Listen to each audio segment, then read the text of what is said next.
my fellow Comic Otaku. This is JD the Comic Otaku, Shadow Boy and Shadow Gal, and on today's rant is Marvel's Avengers. Square Enix is paying attention to diversity in the game. Ugh. Or, in translation, forced diversity to game. It's forcing diversity in the game, which tokens here and there and all that mess.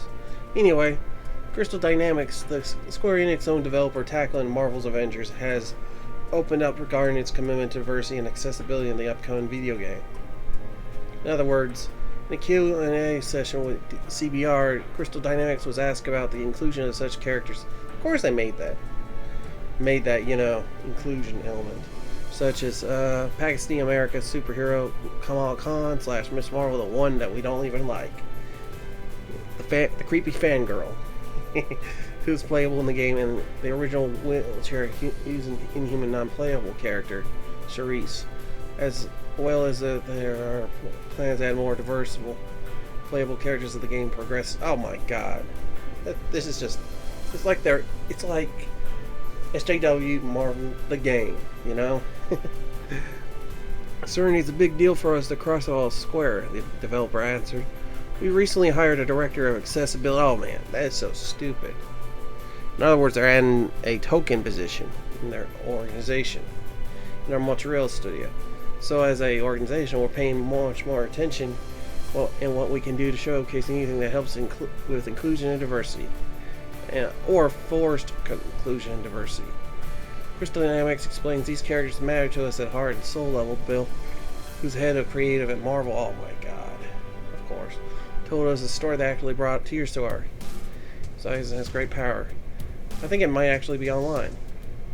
He actually told him about this story about this kid with the hearing aid. And they had to make,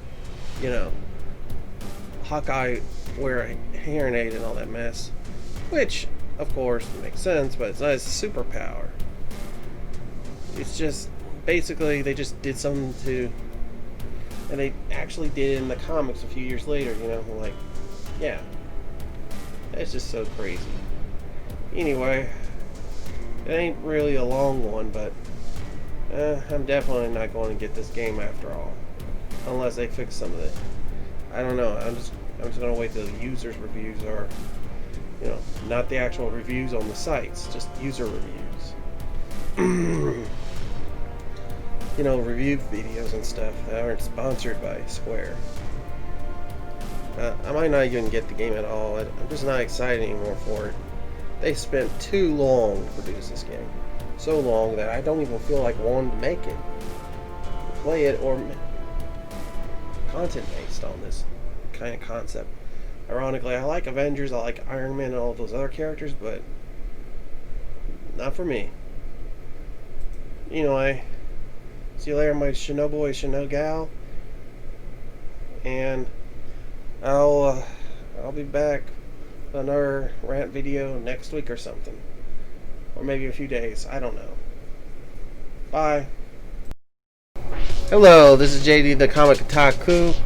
And anyway, on Indie Planet, you can pick up a copy of the Otakuverse Issue 1, which is a comic book anthology based on some superhero concepts I came up with. Pretty much, you're going to have a treat. For 60 pages, you get it for $7.99, and it's got a lot of bang for your buck, if you know what I mean. A bunch of stories to entertain you, and yeah. And this is the first issue, so yeah, it's gonna have 60 pages just to be the biggest. But it's got the Beyond story, it's got a lot of other stories, and it's super cool. So if anyone wants this oversized first issue, you can pick it up for about $7.99 on Indie Planet for physical, or digital for 99 cents. Okay, anyway, peace out.